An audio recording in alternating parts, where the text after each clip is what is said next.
Welcome to my channel ঘোরাফেরা রান্না। দেখো বন্ধুরা, আজকে আমি করব গরুর দুধের চা।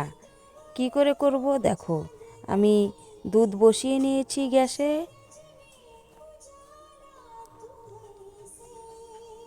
এখন আমি দুধটা ফুটে ওঠা পর্যন্ত অপেক্ষা করব।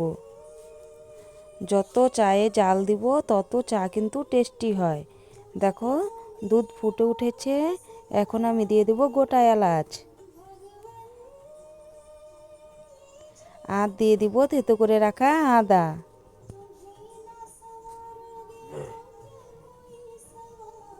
এখন আমি ভালো করে একটু নেড়ে চেড়ে নেব। এখন দিয়ে দেব চিনি, পরিমাণ মতো চিনি দিয়ে দেব। বেশি মিষ্টিও দেব না, বেশি কমও দেব না।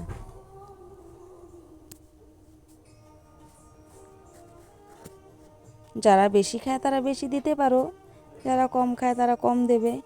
এবার আমি ভালো করে নেড়ে চেড়ে নেব।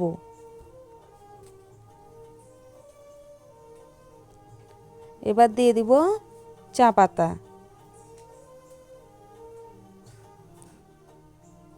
চা পাতা দিয়ে ভালো করে ফুটিয়ে নেব।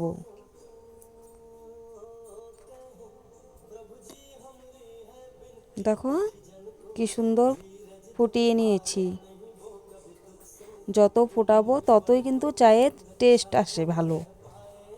আমি কিন্তু অন্য কোনো কিছু ব্যবহার করিনি, একদম ঘরোয়া পদ্ধতিতে। বাড়িতে আত্মীয় স্বজন আসলে এইভাবে চা বানিয়ে খাওয়ালে খুব ভালো পাবে। তোমাদের যদি আমার এই চা বানানোটা ভালো লাগে তাহলে অবশ্যই লাইক, কমেন্ট আর শেয়ার করবে। আর হ্যাঁ, সাবস্ক্রাইব করতে কিন্তু একদম ভুলবে না। দেখো কত সুন্দর আমি চা বানিয়েছি।